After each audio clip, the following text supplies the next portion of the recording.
In Cina riparte Wuhan, operativi aerei, treni e servizi pubblici, ma il rischio del contagio non è azzerato e oltre 60.000 persone lasciano la città. Luci e ombre in Europa, mentre gli Stati Uniti registrano la più alta mortalità in un sol giorno.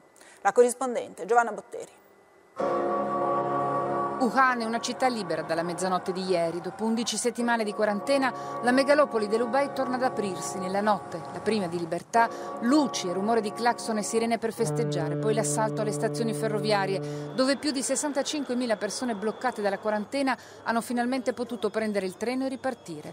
Ma il ritorno alla normalità si preannuncia lento e faticoso. In Cina si sono registrati 62 nuovi casi e 2 decessi dopo che ieri era sembrato davvero tutto finito. In Europa giornata nera per la Svezia, che ha registrato oltre 100 morti in un giorno, arrivando a quasi 8.000 dopo che il paese aveva deciso di non imporre restrizioni straordinarie per contenere la pandemia e di